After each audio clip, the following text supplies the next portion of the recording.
رسوله صلى الله تعالى عليه وعلى آله وصحبه وسلم تسليما كثيرا أما بعد فقد قال الإمام البخاري رحمه الله تعالى باب من بدأ بالحلاب أو الطيب عند الغسل قال حدثنا محمد بن المثنى قال حدثنا أبو عاصم عن حنزلة عن القاسم عن عائشة رضي الله تعالى عنها قالت كان النبي صلى الله عليه وسلم إذا اغتسل من الجنابة دعا بشيء نحو الحلاب فأخذ بكفه فبدأ بشق رأسه الأيمن ثم الأيسر فقال بهما على رأسه মহান আল্লাহর সমস্ত প্রশংসা যে আল্লাহ রাব্বুল আলামিন আমাদের সৃষ্টি করেছেন এবং আমাদের সমস্ত ভালো কথা কাজের শিক্ষা দিয়েছেন, নির্দেশ প্রদান করেছেন। আর যত মন্দ কথা কাজ রয়েছে যা আমাদের দুনিয়া আখিরাতের ক্ষতি করে সেসব থেকে সতর্ক সাবধান করেছেন। আমাদের ধারাবাহিক আলোচনা ইমাম বুখারী রহমতুল্লাহ আলাইহির কিতাব সহিহুল বুখারীর গোসলের পর্ব নম্বর 2। আজ 8ই জিলকাদ 1442 হিজরি মোতাবেক 18ই জুন 2021। গত সপ্তাহে আমরা এই গোসলের পর্ব শুরু করেছি। আর গোসল সম্পর্কেও রাসূলুল্লাহ সাল্লাল্লাহু আলাইহি ওয়াসাল্লামের যে হাদিসগুলি ইমাম বুখারী রাহিমাহুল্লাহ নিয়ে এসেছেন, ইনশাআল্লাহ তাআলা 5টি পর্বে আমরা শেষ করার চেষ্টা করব। আজকে পর্ব নম্বর 2, অধ্যায় নম্বর 6, হাদিস নম্বর 258।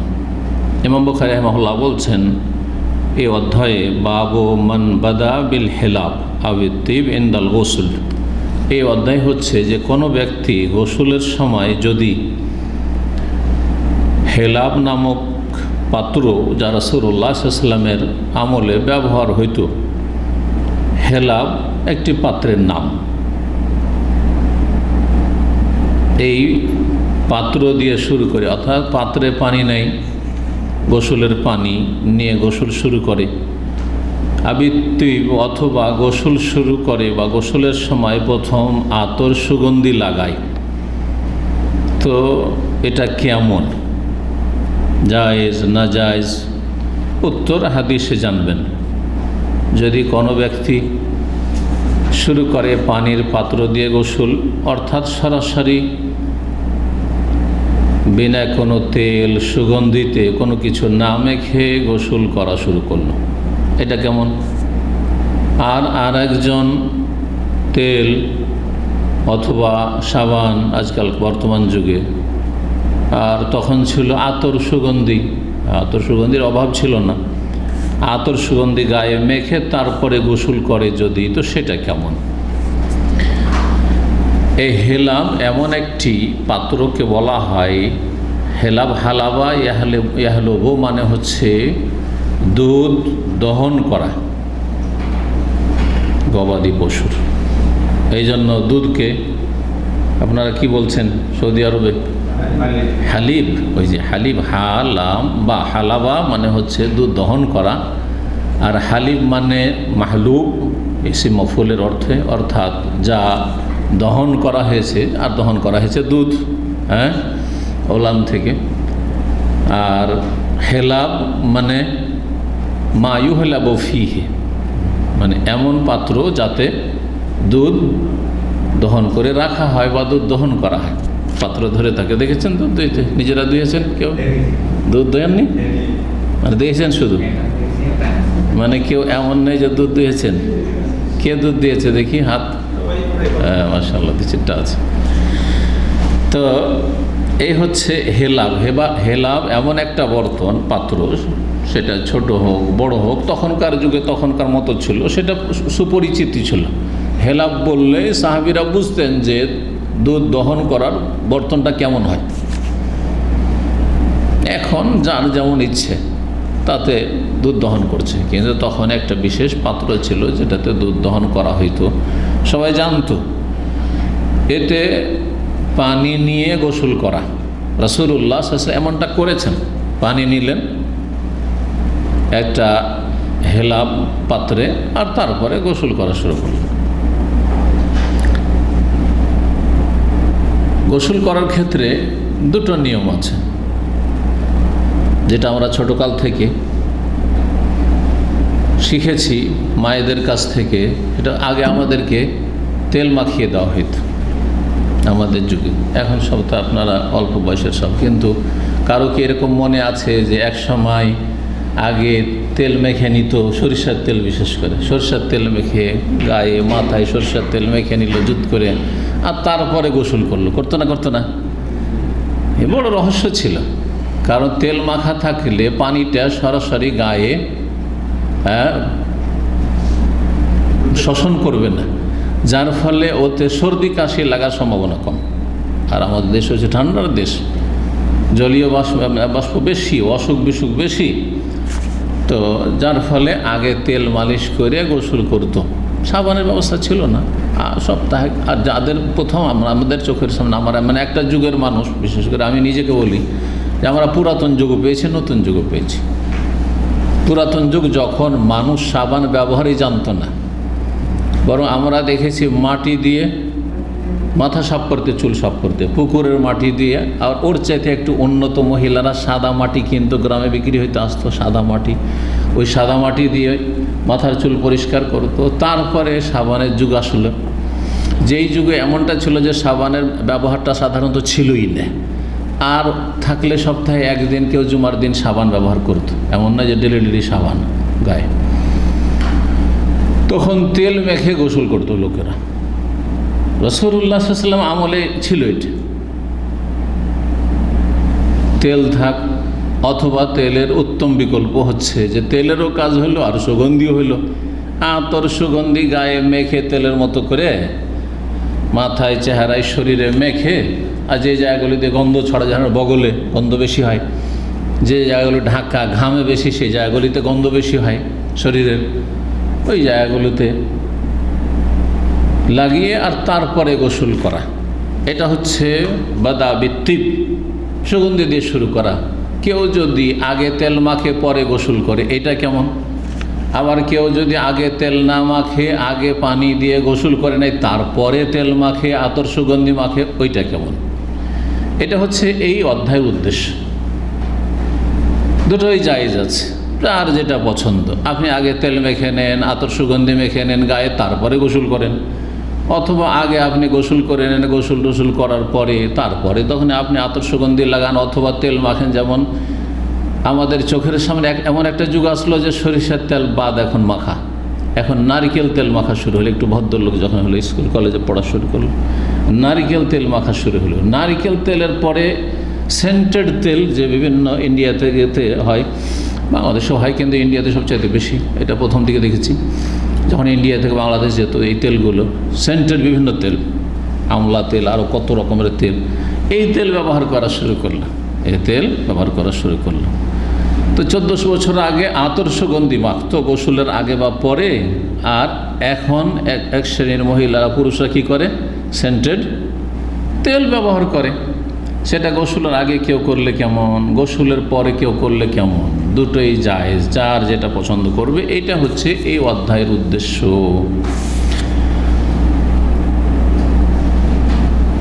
বলছেন মা আয়েশা রাদিয়াল্লাহু তাআলা আনহা বর্ণনাকারী, তিনি এই হাদিসের কালাত কানান নবী সাল্লাল্লাহু আলাইহি ওয়াসাল্লাম ইযা ইগতাসালা মিনাল জানাবাতি, নবী সাল্লাল্লাহু আলাইহি ওয়াসাল্লাম যখন জানাবাতের ফরজ গোসল করতেন, গত সপ্তাহে বলি জানাবাতের গোসল স্বপ্নদোষের কারণে যে গোসল ফরজ হয় সেটাকে জানাবাত বলা হয়, বা মানুষ যে নাপাক হয় ওই ব্যক্তিকে জনুব বলা হয়।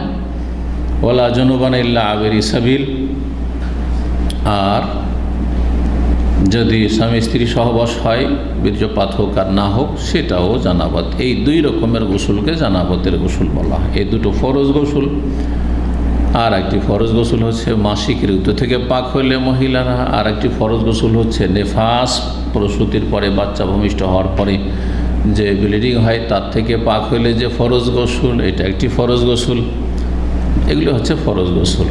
এছাড়া জুমার দিনের গোসল হচ্ছে সুন্নাতে মুআক্কাদা, কারো কারো কাছে ওয়াজিব, কিন্তু ওই রকম ফরজ নয় যেমন শরীরে বড় নাপাকি হলে গোসল ফরজ।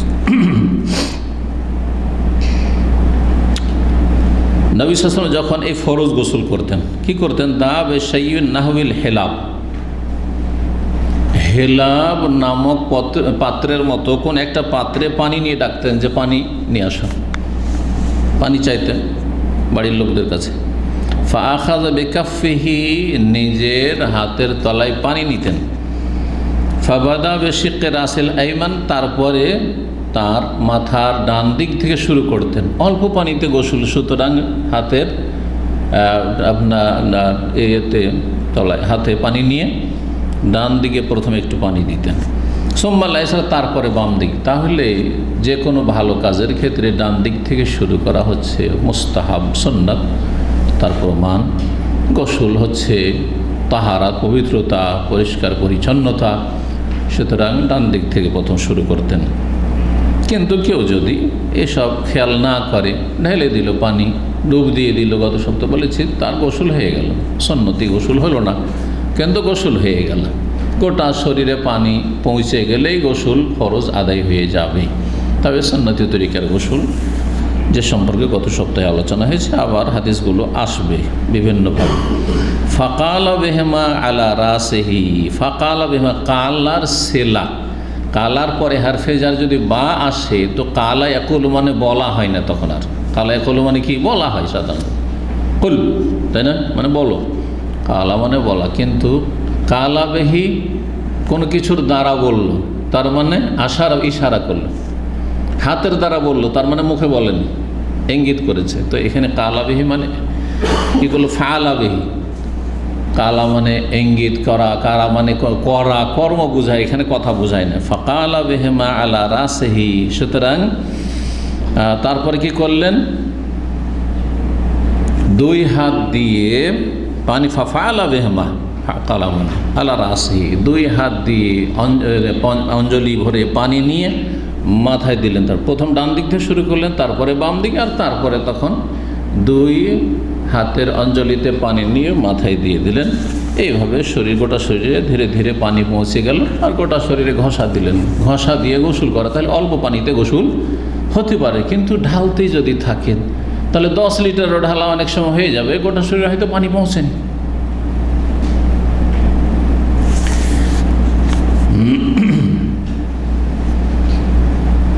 এই হাদিস দ্বারা কি বোঝা গেল, যে রাসূলুল্লাহ সাল্লাল্লাহু আলাইহি ওয়াসাল্লাম প্রথম পানি দিয়ে গোসল শুরু করেছেন। কখনো কখনো হেলাব নামক পাত্রে পানি নিয়েছেন, পানি দিয়ে গোসল শুরু করেছেন। তাহলে আতর সুগন্ধি তেল আগে ব্যবহার করেননি, এটার প্রমাণ পাওয়া গেল।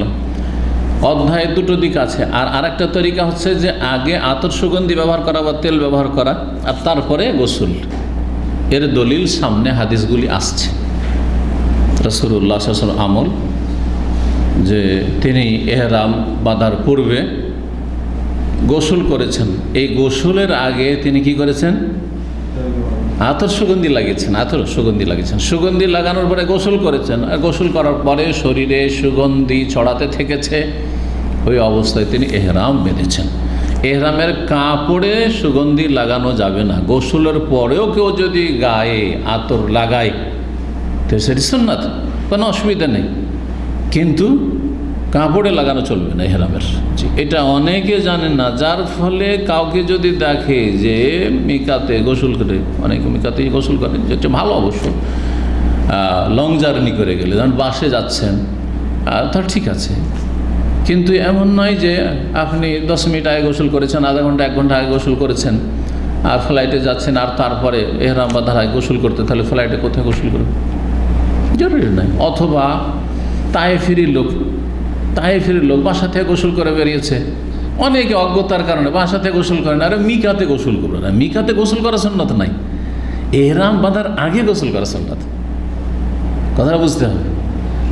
মিকাতে গোসল করা সুন্নাত বলে ওখানে ভিড় বাড়ে, রমজানের ভিড়ে, হজের ভিড়ে, ওই মিকাতে লাইন লাগিয়ে আছে। অথচ বাসা থেকে গোসল করে যদি যেত কত সহজ হতো। আর মিকাতে অবস্থান করা থামাও কোনো সুন্নত তরিকা নয়। ওখান থেকে যদি ব্যাস কি করলো, অন্তরে নিয়ত করলো আল্লাহ্বাইক উমরা লাব্বাইক হাজ্জান, যেটা নিয়ত করেছে ব্যাস হয়ে গেল। ধান গাড়ি ওর সামনে পৌঁছিল, থামাইলো না থামাইলো, ঢুকলো তো ঢুকে গেল, অসুবিধা নেই, ভালো, মনের তৃপ্তির জন্য। আর না হলে কোনো প্রয়োজন করে না, কোনো প্রয়োজন করে না। জি, তো দিনের মাসাইল জানা থাকলে দিন পালন অনেক সহজ, আর না জানার কারণে সহজ দিনকে মানুষরা কি করে দেয়, মুশকিল করে দেয়, কঠিন করে দেয়। 1 ঘন্টা লাইন লাগিয়ে বসে আছে, কোথায় মিকাতে গোসল করা যায়, অথচ তো গোসল সুন্নাত। মিকাতে গিয়ে মসজিদে ঢুকতে হবে আর তারপরে সালাত পড়তে হবে জরুরি মনে করে বসে আছে এই অজ্ঞতার কারণে। অথচ এহরামে কোনো খাস সুন্নাতুল এহরাম কোনো সালাতই নেই, কোনো হাদিস দ্বারা প্রমাণিত। যদি সালাতের রক্ত থাকে তাহলে পড়লেন, আর না হলে মসজিদে যদি একান্ত ঢুকেন তাহলে তাহিয়াতুল ওযু নিয়তে পড়লেন। এহরামের কোনো খাস সালাত নেই। এসব মাসাইল দ্বারা জানতে হবে। কত মাসাইল মানুষের জানা নেই, সেই জন্য যেটা নেই সেটা করে জরুরি মনে করে, আর যেটা আছে সেটা ছাড়ে। অজ্ঞতা, জেহালত বড় একটা রোগ। দিন সম্পর্কে না জানা বড় একটা রোগ। এই রোগের কারণে মানুষের শরীরে রোগের কারণে যে বিভিন্ন ক্ষতিগুলো হয়, রোগ যদি না বুঝেন যে আমাকে সুগার আছে, কিচ্ছু বুঝেন না, প্রেশার আছে, কিচ্ছু বুঝেন না, যা পারছেন তাই খেয়ে যাচ্ছেন, তো ক্ষতি হবে না, হবে না? ঠিক ওই রকমই হচ্ছে মানুষের দিন সম্পর্কে অজ্ঞতার রোগ। দিনের মাসাইল না জানা থাকার কারণে দিনের ক্ষেত্রে ক্ষতি, অনেক সময় দুনিয়ার ক্ষেত্রে ক্ষতি। দিন পালন করতে গিয়ে এত জটিলতা চলে আসে, মুশকিল হয়ে যাচ্ছে, পেরেশানি শেষ নেই। আল্লাহ রাব্বুল আলামিন যেন আমাদেরকে দিনের সঠিক জ্ঞান দান করেন এবং সেই জ্ঞানে আল্লাহ যেন বরকত দান করেন, সেই জ্ঞান অনুযায়ী আমলের তৌফিক দান করেন।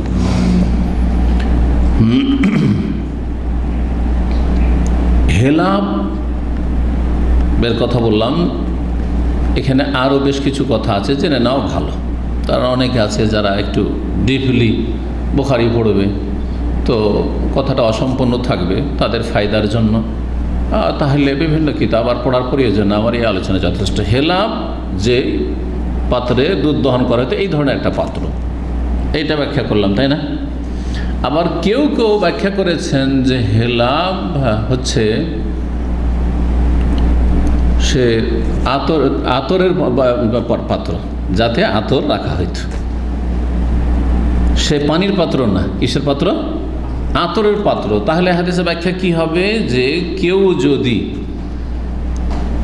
বলে যে ওই ইয়েতে আতর এইটা দাও তো, হ্যাঁ, আতরের যে বোতলটা আছে সেটা দাও, জি হ্যাঁ, সে বোতলটা নিজেই নিল আর তারপর আতর ব্যবহার করলো, এটা একটা। আর একটা হচ্ছে যে একটু আতর দাও তো, বোতল নিল না, ওকে একটু আতর এমনি দিয়ে দেওয়া হইল, ওকে আতর এমনি দিয়ে দেওয়া হইল। দুটোই তরিকা নবী সাল্লাল্লাহু আলাইহি ওয়াসাল্লাম থেকে প্রমাণিত। তো কেউ যদি হেলাব দিয়ে শুরু করে, মানে আতরের পাত্র নিজেই নিল, তারপর আতর মাখলো, আবিত্তিবি অথবা শুধু আতর নিল, ও বর্তন ছিল না, তারপরে আপনার পাত্র ছিল না, পাত্র দেখলো না, শুধু আতর একটু দিয়ে দেওয়া হল, সেটাও অসুবিধা নেই। এটাও ব্যাখ্যা কেউ কেউ করেছেন। তাহলে সেটা দুধ দহন করা বর্তন বা পাত্র থাকলো না। প্রথম অর্থটি এটি ছিল।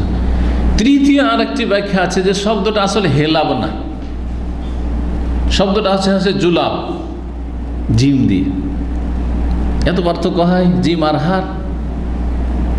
হতে পারে, কারণ আপনারা জানেন হয়তো, আর না জানলে জেনে নেওয়া উচিত যে ইসলামের প্রথম যুগে দীর্ঘ সময় ধরে আরবি ভাষার কোনো নকতাও ছিল না আর হরকতও ছিল না। শুনেছেন না শোনেননি? হরকত ছিল না, এটা তো শুনেছেন অনেকেই, হ্যাঁ, দাম্মা ফাতা কাসর। এখনও অনেক কিতাবে হরকত নেই, ঠিক না? কিন্তু নকতাই ছিল না। তো এখন এই তাহলে জুলাবে জিমে যে একটা নকতা আছে, ফোঁটা আছে, এই ফোঁটা ছিল না। তাহলে হাজ্জাজ বিন ইউসুফের জালেম, এত বড় জালেম, ওর মতো কুখ্যাত জালেম এই উম্মতে খুব কমই ছিল। আজকালকার জামানে ও হাজ্জাজ বিন ইউসুফের মতো জালেম পাওয়া মুশকিল আছে। যত বড় জালেম আজকালকার কোনো কাউকে জালেমকে বলেন না কেন, ও হাজ্জাজ বিন ইউসুফের চাইতে ছোটই জালেম। হাজ্জাজ বিন ইউসুফ যত বড় বড় আইম্মায়ে কেরামদেরকে হত্যা করেছে, জবাই করেছে। সাঈদ বিন জুবাইর রাহমাতুল্লাহ আলাইহির মতো বড় বড় ইমাম, এমনকি আব্দুল্লাহ বিন উমর রাদিয়াল্লাহু সাহাবী, প্রখ্যাত সাহাবী, তাকে বিষ দিয়ে হত্যা করার চেষ্টা করেছে, হত্যা করেছে। বড় সেই সব হত্যার পিছনে তার হাত ছিল। তো এইরকম বহু ঘটনা রয়েছে এই জালেম শাসকের। আল্লাহু আকবার। তো আল্লাহ রাব্বুল কখনো কখনো জালেমকে দিয়ে পরীক্ষা করেন আমাদের পাপের কারণে।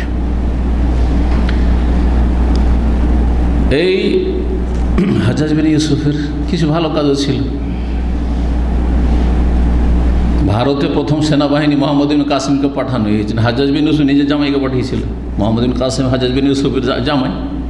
যে আজকাল কে এইরকম কাজ করে যে একটা দেশে ইসলামের দাওয়াতের জন্য, জিহাদের জন্য পাঠানো মোহাম্মদ বিন কাসিম 18 বছরের যুবককে, কিন্তু এত বড় খুনি জালেম। এর একটা হাসানাতে নেকির বিষয় হচ্ছে যে নোক্তা দেওয়া। নোক্তা না দিলে আর জের জবর ছাড়া অনেকে পড়তে পারবে, কারণ নাহু সারফ অনেকে জানে আজকাল, কিন্তু হরকত না দিলে পড়ার মতো লোক মাদ্রাসা পড়ে 10 বছর পড়েও পড়তে পারবে না হয়তো, যে এটা হেলাব না জুলাব।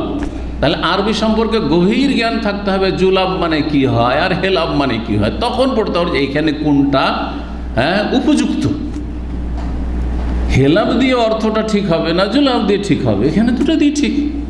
হেলাব দিয়ে অর্থ 2 রকম অর্থ করলাম, সেটা হচ্ছে দুধ দহনের পাত্র অথবা আতরের বর্তন, আতরের বোতল। আর জুলাব মানে, জুলাব শব্দটি ফার্সি শব্দ থেকে এসেছে, গুলাব থেকে। আর ফার্সি গোলাপটাকে আমরা বাংলায় গোলাপ বলি। গোলাপকে কি বলি? গোলাপ ফুল। উর্দু ফার্সিতে গোলাপ ফুল, ওইটাই হচ্ছে বাংলায় গোলাপ ফুল। কি? গোলাপ। তো গোলাপকে যদি আরবিতে লেখেন, তো গাব তো নেই আরবিতে, তখন ওটা কি হবে? জিম হয়ে যাবে, জিম। এটাকে মাসরিরা যদি পড়ে তো কি পড়বে এটাকে? হ্যাঁ, জুলাবকে কি পড়বে? জিমকে গিব, গিব গিব গিব বলছে না, বলছে না? হ্যাঁ, জি হ্যাঁ। তো এটা হচ্ছে ওই সে গোলাপ থেকে জুলাব হয়েছে। তাহলে মান বাদাবিল হেলাব, কেউ যদি গোলাপে ফুলের সুগন্ধির আতর নিয়ে ডাকে যে দাও তোমার গোলাপের, গোলাপ দিয়ে গোলাপের ফুলের সুগন্ধি আতর হইতো, সেটা যদি ব্যবহার করে, অথবা অন্য যে খুশবুগুলো রয়েছে সেগুলি ব্যবহার করে, এটাও অর্থ কেউ কেউ বলেছেন, কেউ কেউ বলেছেন। আল্লাহু তাআলা আলাম। 7 নম্বর অধ্যায় বলছেন বাবুল মদমদাতি ওয়াল ইস্তিনশাক ফিল জানাবাহ। এই অধ্যায় হচ্ছে কুলি করা সম্পর্কে, গারগারা। ওয়াল ইস্তিনশাক, নাকে পানি টানা, নাকে পানি দেওয়া এবং নাক পরিষ্কার করা সম্পর্কে, ফিল জানাবাতে, ফরজ গোসলের ক্ষেত্রে। মাসলা হচ্ছে যে ফরজ গোসলের ক্ষেত্রে যদি মানুষ শুধু পানি ঢালে, তাহলে শরীরের ওপর ভাগে পানি পৌঁছিল, গোটা শরীর নাপাক হয়েছে। আমাদের নাকেও ছিদ্র আছে, আমাদের মুখও গহ্বরে ছিদ্র আছে, ঠিক না? এখানে তাহলে কেউ যদি ফরজ গোসলে কুলি না করে, উজু করলো না, কুলি করলো না,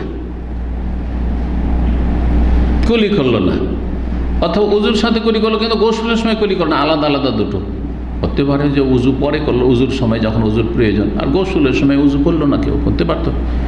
আর মুখের ভিতরে পানিও দিল না, নাকের ভিতরে পানি দিল না, তো তার গোসল হবে কি না? অন্য ভাষায় ফরজ গোসলে কুলি করা এবং নাকে পানি দেওয়া সুন্নাত না ফরজ? মাসলা ইখতিলাফ আছে, ফুকাহা কেরামের ইখতিলাফ রয়েছে। ইমাম আহমদ রাহিমাহুল্লাহ আরও বেশ কিছু উলামায়ে কেরাম তারা বলছেন যে গোসলে কি এই কুলি করা, মদমদা আর ইস্তেনশাক, নাকে পানি দেওয়া ফরজ। অধিকাংশ আইম্মায়ে কেরামদের নিকট সুন্নত, অধিকাংশ আইম্মায়ে কেরামদের নিকট সুন্নাত। তাহলে কেউ যদি ফরজ গোসল করে আর কুলি নাও করে, উজু করলো না, মুখের ভিতরে পানি দিল না, নাকের ভিতরে পানিও দিল না, আর গোসল করে নিল, তাহলে তাদের কাছে গোসল হয়ে যাবে। কিন্তু যারা বলছে যে ফরজ, তাহলে এখনও নাপাকি থেকে গেছে মুখের ভিতরে, নাকের ভিতরে, এটা তো ইখতিলাফ হইল। এই ইখতিলাফের ক্ষেত্রে 3টি মত রয়েছে। কেউ বলছে যে গোসলে, উজুতে, দুটোইতেই কুলি এবং নাকে পানি দেওয়া ওয়াজিব, ফরজ। একটা দল বলছে দুটোতে, উজুতে আর গোসলে। আর আরেক দল বলছে না, উজুতে গোসলে দুটোতেই সুন্নাত, দুটোতেই সুন্নাত। আর আরেক দল বলছে যে গোসলে ফরজ, কারণ ফরজ গোসল আছে, ফরজ গোসল যেহেতু আদায় করছে আর তার মধ্যে মুখের ভিতরেও নাপাকি আছে, যে মানবী নাপাকি, শরীরে যে গোসল ফরজ হলে, স্বপ্নদোষ হলে অথবা সহবাস হলে যে নাপাকি হয়, সেটা তো হাকিকি নাপাকি নয়, যেগুলোতে নাপাকি লেগে আছে, কিন্তু হুকুমই নাপাকি, যে আপনার হুকুম হচ্ছে যে আপনার শরীর নাপাক। তো এই নাপাকি যেমন শরীরের বাইরে আছে, তেমনি মুখগহ্বরের মুখের ভিতরেও আছে, নাকের ভিতরে, এই ছিদ্রের ভিতরেও আছে। সুতরাং কি করতে হবে? গোসলে, ফরজ গোসলে কুলি করা এবং নাকে পানি দেওয়া ওয়াজিব ফরজ, উজুতে সুন্নাত অন্যদের কাছে। তাহলে এই ক্ষেত্রে তিনটি মত রয়েছে, ইখতিলাফ রয়েছে। এহতিয়াত, সতর্কতা, যেন আপনি ফেঁসে না যান, নাপাকি না থাকে। ফরজ নাও হয়, আর যদি কুলি করেন নাকে পানি দেন তো অসুবিধা আছে? সুন্নত আদায় করলেন, উত্তম করলেন, তাহলে সন্দেহে কেন থাকবেন? এই জন্য ফরজ গোসল যখন করবেন সজাগ থাকবেন, যাতে করে মুখের ভিতরে পানি দিয়ে কুলি করেন। আর স্বাভাবিক, একটা লোকের স্বপ্নদোষ হলে অথবা স্বামী স্ত্রীর সহবাস হলে মুখের ভিতর খারাপ হয়ে থাকে, পচে থাকে, মনে হচ্ছে খারাপ হয়ে আছে। কিছুক্ষণ যদি দেরি করে দেন, নাপাক হওয়ার পরে ধরেন আপনি আরও 1-2 ঘন্টা ঘুমিয়েছেন, তাহলে মুখের ভিতর খারাপ, এমনি ঘুমাইলে মুখের ভিতরটা খারাপ হয়, আঠা আঠা ভাব হয়। আর সেটা যদি মানুষ নাপাকের অবস্থায় ঘুমায় তো আরও একটা খারাপ অবস্থা থাকে ভিতরের। সুতরাং আর তারপরে নাকের বাঁশিতে শয়তান বাস করে, অন্য হাদিসে রয়েছে, ফাইন্না শয়তান ইয়াবিতু আলা খাইশুমি, মানুষ যখন ঘুমায় তখন। তো নাক পরিষ্কার করে নেওয়া আর কুলি করা গোসলের ক্ষেত্রে, ফরজ গোসলের ক্ষেত্রে আপনি দৈনিক গোসল করছেন, অসুবিধা নেই, দৈনিক গোসলই মুস্তাহাব, হ্যাঁ নফল গোসল, তাহলে ওতে আর ফরজ আর ওয়াজিব কিছু না। এইরকম জুমার দিনের গোসল সুন্নাত গোসল, তো সুন্নাত গোসলে কুলি করা, নাকে পানি দেওয়ার ফরজ হয়ে যাবে না। কিন্তু যখন ফরজ গোসল করবেন তখন অবশ্যই যেন খেয়াল থাকে যে আমার মুখের ভিতর পরিষ্কার করেছি আর নাকের ভিতরে পানি দিয়েছি। জি, আল্লাহু তাআলা আলাম। হাদিস নম্বর 259, আব্দুল্লাহ বিন আব্বাস রাদিয়াল্লাহু তাআলা আনহু থেকে বর্ণিত, তিনি বলছেন, হাদ্দাসাতনা মাইমুনা, তো আমাদেরকে হাদিস বর্ণনা করেছেন মাইমুনা রাদিয়াল্লাহু তাআলা আনহা, নবী সাল্লাল্লাহু আলাইহি ওয়াসাল্লামের সহধর্মিণী। ইবনে আব্বাসের কে হয়? খালা। কালা, তিনি বলছেন, সাবাবতু লিন-নবী সাল্লাল্লাহু আলাইহি ওয়াসাল্লাম, আমি নবী সাল্লাল্লাহু আলাইহি ওয়াসাল্লামের জন্য গোসলের পানি ঢেলেছি। গোসল মানে গোসল করাও হয়, আর গোসল মানে গোসলের পানি, এখানে গোসলের পানি ঢেলেছি। ফাআফরাগা বিয়ামিনি আলা ইয়াসারি, ডান হাত দ্বারা পাত্রটি ধরে বাম হাতে ঢাললেন। ফাগাসালাহুমা, তারপরে 2 হাত ধুইলেন। সুম্মা গাসালা ফারজাহু, তাহলে প্রথম কি করতে হবে? যেহেতু ঘুমিয়েছিলেন, হাত কোথায় গেছে না গেছে এই কবজি পর্যন্ত 2 হাত ধুয়ে নেবেন। 2 হাত ধুয়ে নেওয়ার পরে লজ্জাস্থান পরিষ্কার করলেন। সুম্মা কালা বিয়াদিহিল আরদা, তারপরে এই যে কালার পরে বা এসছে, মানে করলেন, হাতকে মাটিতে কি করলেন? ঘষা দিলেন। মাসাহা, ঘষা দিলেন, বিত্তুরা মাটিতে। আজকাল সাবান আছে, সাবান দিয়ে লজ্জাস্থান সাফ করার পরে হাত সাফ করছেন, বা পেশাব পায়খানার পরে সাফ করছেন। কিন্তু সাবান তখন ছিল না, বা এখনও কারো কাছে সাবান না থাকতে পারে। সফরে আছেন অনেক সময়, বড় বড় পয়সাওয়ালাদের কাছে হঠাৎ করে সাবান নাই, গোসলখানায় ঢুকেছেন অথবা টয়লেটে ঢুকেছেন, তো কী করবেন? হ্যাঁ, রাস্তায় অনেক সময় মাটিতে ঘষা দেন, অন্তত আপনার ওতে যে পয়জন আছে বা নাপাকি গন্ধ আছে বা কিছু আছে সেটা দূর হয়ে যাক, ময়লা আবর্জনা। মাটিতে ঘষা দেওয়া, মাটি সর্বোত্তম পবিত্রতা দানকারী পানির পরে। সুম্মা গাসালাহা, তারপরে ধৌত করলেন। সুম্মা তামাদমা, তারপরে কুলি করলেন। ওয়াস্তান শাখা, নাকে পানি দিলেন। তাহলে গোসলে কি করলেন? কুলিও করলেন আর নাকে পানি দিলেন রাসূলুল্লাহ। সুম্মা গাসালা ওয়াজহু, তারপরে মুখমণ্ডল, চেহারা ধৌত করলেন। ওয়াফাদ আলা রাসিহি, তারপরে মাথায় পানি বয়ালেন, মাথায় পরে তাহলে পানি বয়ালেন এই উজুর কাজগুলি করে। সুম্মা তানাহা, তারপরে সরে গেলেন, মাথার মাসে না করে মাথায় পানি বহিয়ে দিলেন, যথেষ্ট। সরে গেলেন, ফাগাসালা কাদমে, সরে গিয়ে মানে গোসলের শেষখানে 2 পা ধৌত করলেন। সুম্মা উতিয়াবে মিন্দিলিন, তারপরে তার জন্য একটি রুমাল নিয়ে আসা হলো, গা মোছার জন্য। গামছা যেমন আজকাল ব্যবহার করছেন, তৈলে ব্যবহার করছেন, নিয়ে আসা হইল। এই গামছা তৈলা গোসলের পরে বা উজুর পরে ব্যবহার করাটা ভালো না ভালো নয়, এ বিষয়ে ইখতিলাফ রয়েছে। একদল বলছেন গোসল করা উত্তম, গোসল করার পর গামছা ব্যবহার করা বা তৈল ব্যবহার করা, গা মোছা উত্তম। আর একদল বলছেন না, উত্তম নয়, নবী সাল্লাল্লাহু আলাইহি ওয়াসাল্লাম প্রয়োজন মনে করেনি, ব্যবহার করেননি। বাহ্যিক হাদিস প্রমাণ করে না জায়েজ নয়, তবে যদি প্রয়োজন না থাকে তাহলে আপনি এই গা না মুছে, শরীর না মুছে যদি এমনি পানি ঝেড়ে নেয়, এটা বেশি ভালো, এটা বেশি উত্তম। জরুরি নয়।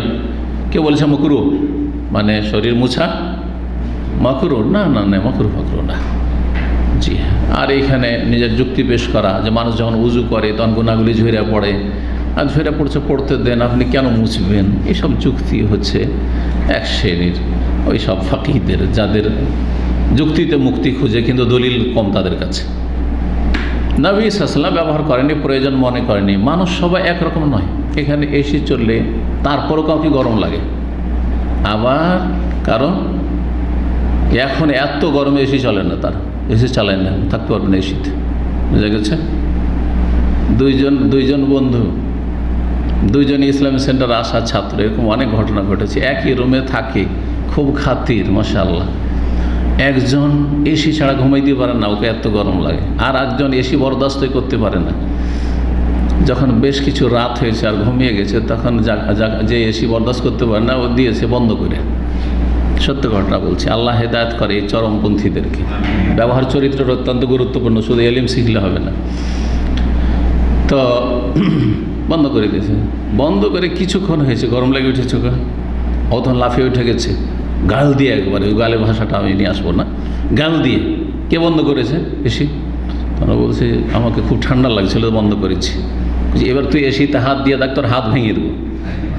আরে বাবা, বলছে আমি এসি ছাড়া থাকতে পারি না, তো তুমি একটু সবুর করো, আমি একটু সবুর করি, মাঝামাঝি আসো।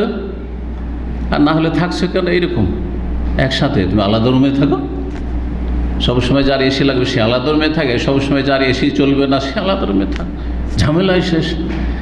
আর দিনী ভাই মাশাআল্লাহ, দুইজনে নামাজি, আর দুইজনের দাড়ি, লজ্জা পায় না এইসব ঝগড়া করতে।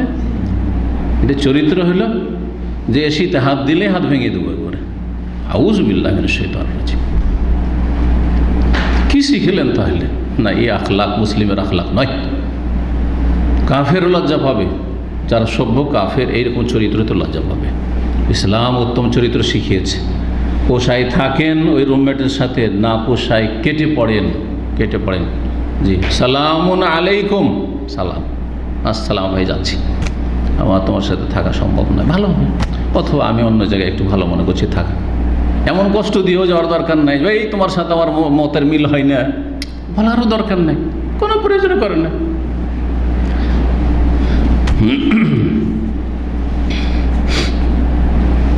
রাসূলুল্লাহ সাল্লাল্লাহু আলাইহি ওয়াসাল্লাম ফালাম ইয়ানফুয বিহা, তা দিয়ে মুছেননি। রুমাল দেওয়া হলো কিন্তু গা মুছলেন না। এখন কারো গা না মুছলেই ভালো, ভালো লাগে, শুধু ঝেড়ে নিল, সবচেয়ে ভালো, পানি ঝেড়ে নিল, হয়ে গেল। আবার কেউ এমন জেড়া আছে, ওকে ঠান্ডা লাগে যে একটুতে সর্দি লেগে যায়, সবসময় অ্যালার্জি লেগেই থাকে, ও হাঁচি পড়তেই থাকে, তাহলে ওর গা মোছা উচিত। যার জন্য যেটা উপকারী সেটা করবে, দুটোই জায়েজ, কোনো অসুবিধা নেই। জি, 8 নম্বর অধ্যায় বলছেন বাবু মাসহিল ইয়াদ বিতুরাব লিতাকুন আনকা। এই অধ্যায় হচ্ছে নাপাক কিছু পরিষ্কার করার পরে, পেশাব পায়খানা পরিষ্কার করলেন অথবা লজ্জা স্থান পরিষ্কার করলেন, তো এটা মাটি দিয়ে করলেন, মাটি দিয়ে ঘষা দেওয়া, মাটিতে ঘষা দেওয়া, হাত, বাম হাত, যে হাত ব্যবহার করে বাম হাত ব্যবহার করে, লজ্জা স্থান পরিষ্কার করে ডান হাত ব্যবহার করবেন, বাম হাত ব্যবহার করেন, বাম হাত পরিষ্কার করলেন। মাটি দিয়ে ঘষা দিয়ে পরিষ্কার করা সম্পর্কে এই অধ্যায় কেন? লেতা কোন আনকা, যাতে করে বেশি পরিষ্কার হয়, বেশি পরিষ্কার করা যায়। পানি দিয়ে নাপাকি দূর হয়ে যাবে, কিন্তু বেশি পরিষ্কার করার জন্য মাটিতে ঘষা দেওয়া এটা উত্তম, ভালো।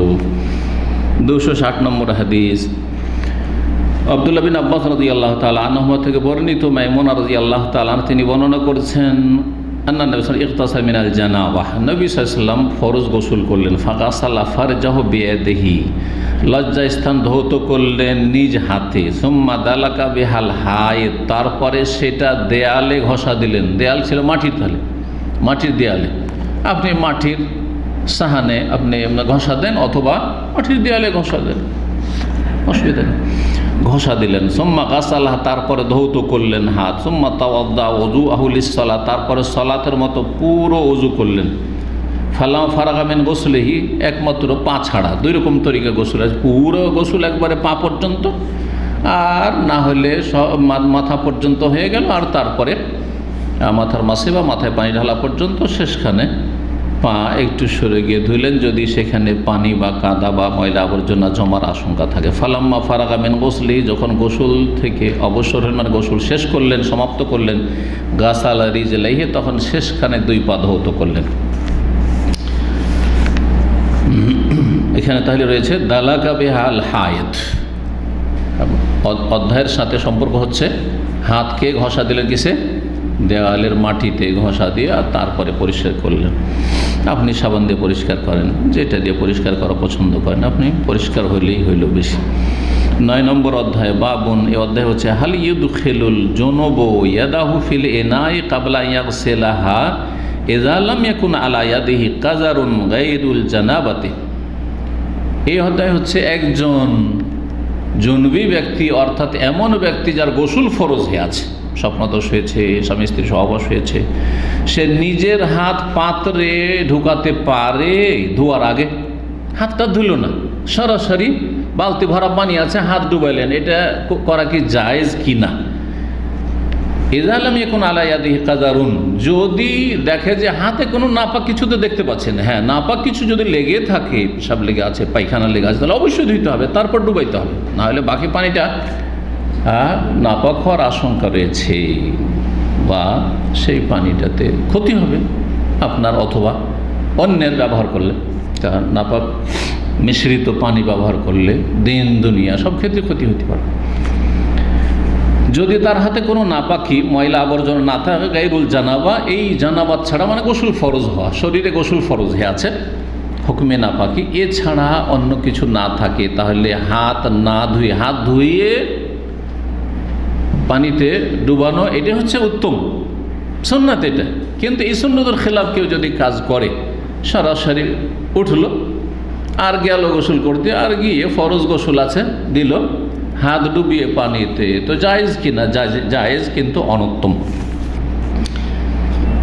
দলিল কি জায়েজের? বলছেন ওয়াদ খালা ইবনে ওমর ওয়াল বারা ইবনে আযিব ইয়াদাহু ফিত তাহুরি ওয়া লাম ইয়াগসিলহা। আব্দুল্লাহ বিন ওমর রাদিয়াল্লাহু তাআলা আনহুমা এবং বারা বিন আযিব রাদিয়াল্লাহু তাআলা আনহু, তিনি এরা কি করেছেন, নিজ হাত ডুবিয়ে দিয়েছেন, ঢুকিয়ে দিয়েছেন ফিত তাহুরে, পবিত্রতার পানিতে, যেই পানি দিয়ে উজু বা গোসল করবেন, উজু গোসলের পানিতে, ওয়া লাম ইয়াগসিলহা, হাত না ধুই, অথচ গোসল ফরজ ছিল।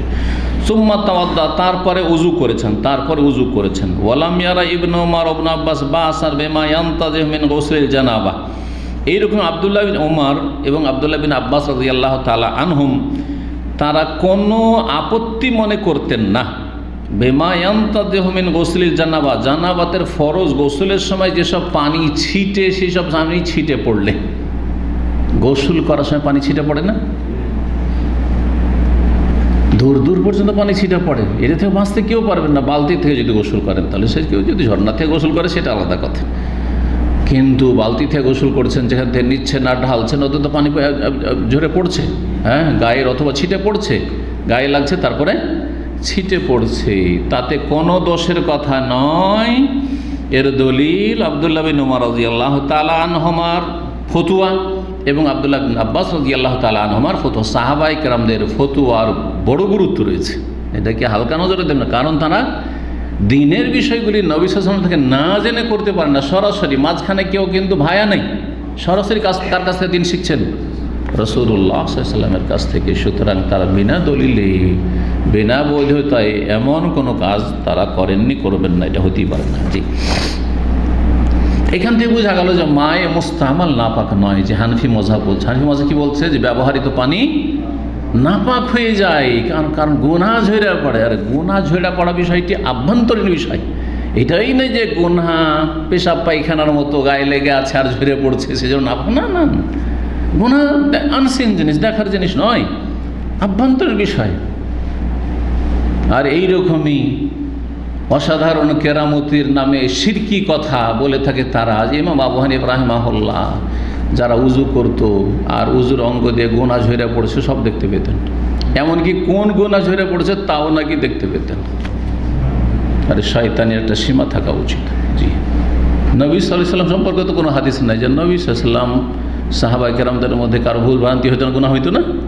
হ্যাঁ, চোরের হাত কাটা হয়নি, এক দুটো জেনার ঘটনা ঘটেনি, তো কার গোনা ঝরে পড়ছে না পড়ছে নবী সাল্লাল্লাহু দেখতে পেতেন এমন দলিল আছে?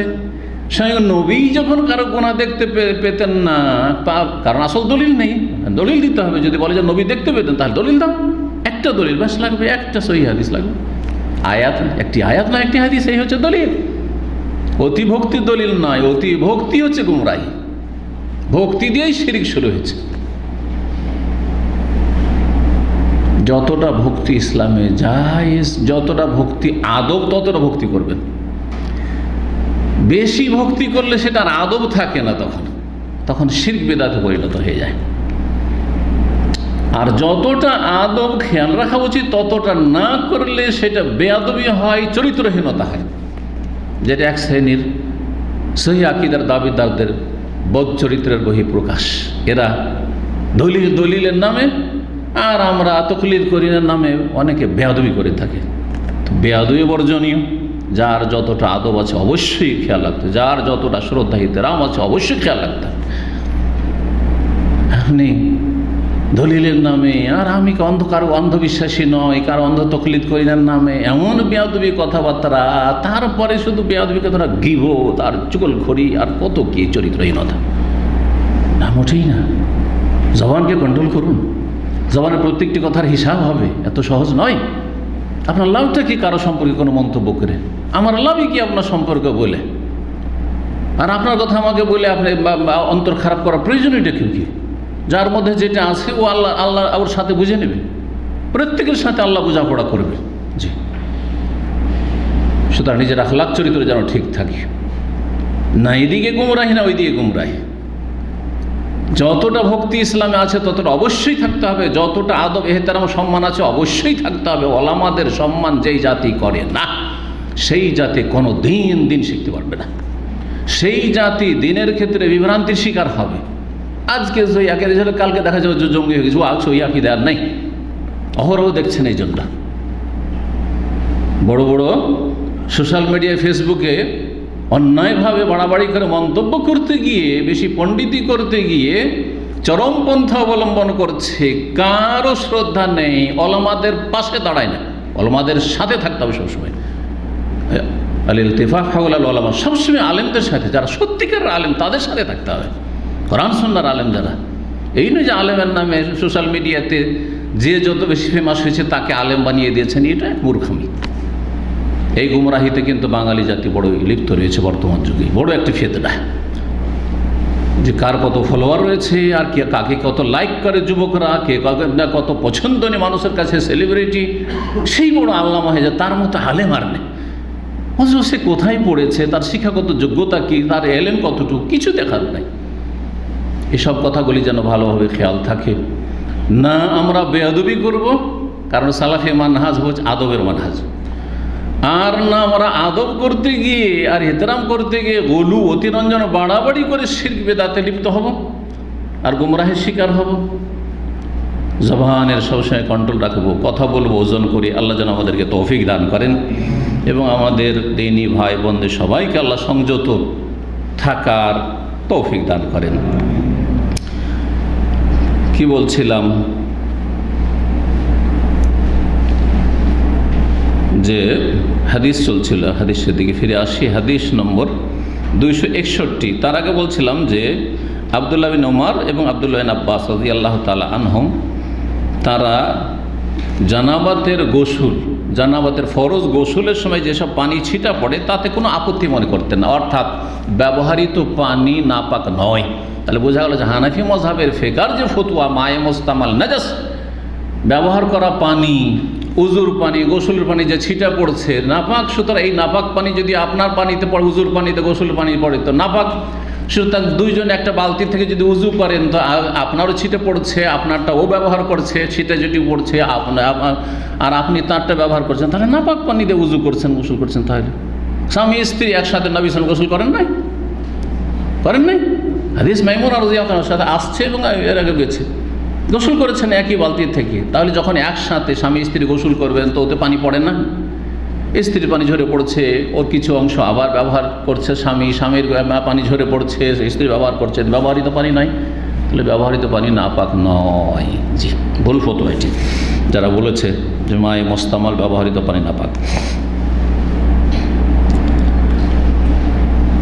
হাদিস মা আয়েশা রাদিয়াল্লাহু তাআলা আনহা বর্ণিত, তিনি বলছেন কুনতু আকতাসিলু আনা ওয়ান নবী সাল্লাল্লাহু আলাইহি ওয়াসাল্লাম মিন ইনাইন ওয়াহিদ। সুবহানাল্লাহ, যে হাদিসের কথা বলছেন ওই হাদিসের সামনে স্বামী স্ত্রী এক পাত্রে গোসল করে, একসাথে গোসল করা।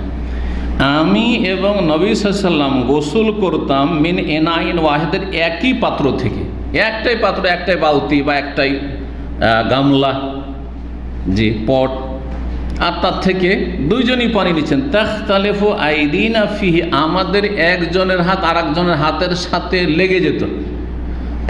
একসাথে যদি পানি উঠান তো সবসময় আগে পরে আমি জোরে না, হতে পারে যে একসাথে দুইজনের হাত গেছে, দিয়ে আপনার মগ আর তার মগ একসাথে খটমট হচ্ছে, হতে পারে না যে একসাথে? জি হ্যাঁ। আর একটা যদি থাকে তো দুজনের হাত করছে, একটা মগ দুইজনে, একবার আপনি নিচ্ছেন, একবার আপনার স্ত্রী নিচ্ছে, তাহলে দুইজনের হাত, ও হাত দিয়েছে, ও আপনি হাত দিয়েছে, এটা হইতে পারে না? এটাও তাখতালিফু আইদিনা ফিহি, তাতে আমাদের হাতে লেগে যেত, ও নিতে গেছে আমিও নিতে গেছি, এরকম হইতো।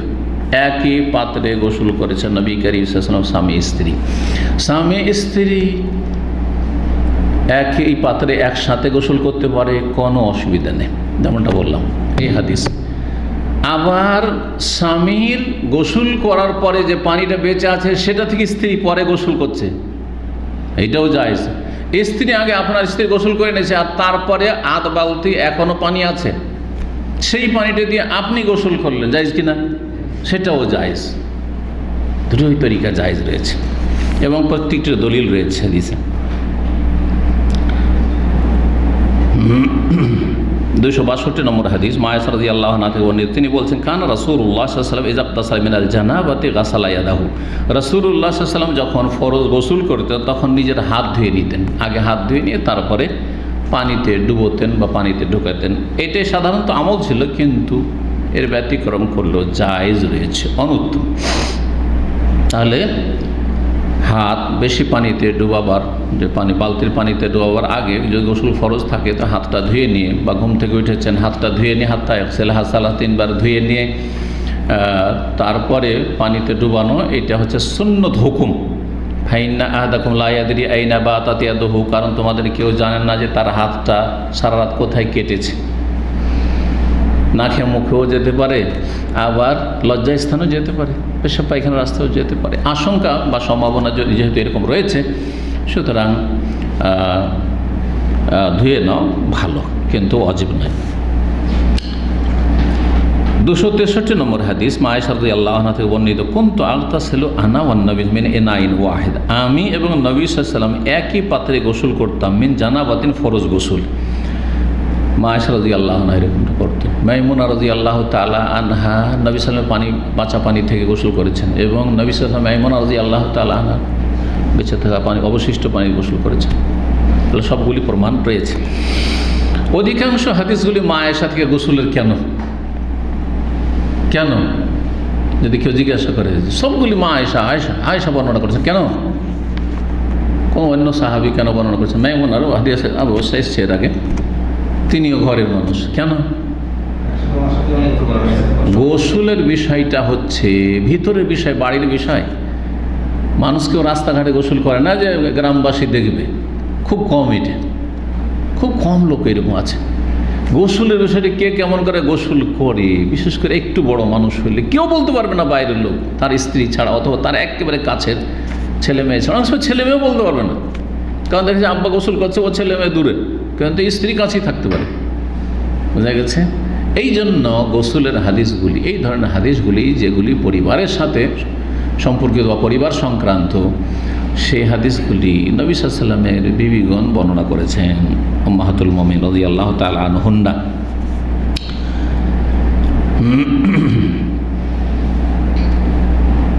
তারপরে 264 নম্বর হাদিস, আনাস বিন মালিক রাদিয়াল্লাহু তাআলা আনহু বর্ণিত, তিনি বলেন, কানান নবী সাল্লাল্লাহু আলাইহি ওয়াসাল্লাম মারআতু মিন নিসাইহি ইয়াগতাসিলান মিন ইনাইন ওয়াহিদ। নবী সাল্লাল্লাহু আলাইহি সাল্লাম এবং তার বিবিদের কোনো একজন উভয়ে গোসল করতেন, মানে নবী সাল্লাল্লাহু আলাইহি ওয়াসাল্লামের জনৈক সহধর্মিনী এবং নবী সাল্লাল্লাহু আলাইহি ওয়াসাল্লাম গোসল করতেন মিন ইনাইন ওয়াহিদ, একই পাত্র থেকে, একটি পাত্রে একসাথে গোসল করেছেন। জি। 10 নম্বর অধ্যায় বলছে বাবু তাফরিকিল গোসলে ওয়াল ওযু। এই অধ্যায় হচ্ছে গোসল এবং ওযু পৃথক পৃথক করা। একটা হচ্ছে যে গোসলের সময় আপনি ওযু করে নিলেন, বেশ কিছু হাদিসে যেমন আসলো, সেটা কি যে প্রথম ওযুর যে অঙ্গগুলি হাত পর্যন্ত ধুয়ে নিলেন, যে একটা একটা করে, আর তারপরে মাথায় পানি ঢেলে দিলেন, বোঝা গেছে, মাথায় পানি ঢাললেন, আর তারপরে গোসল করলেন, আর শেষখানে পা ধুয়ে নিলেন। অথবা পুরো গোসল করে উজু করে নিলেন, পুরো উজু করে নিয়ে একবারে পা ধোয়া পর্যন্ত, আর তারপরে গোসল করে নিলেন, পুরো উজু করে নিলেন আর তারপরে গোসল করলেন।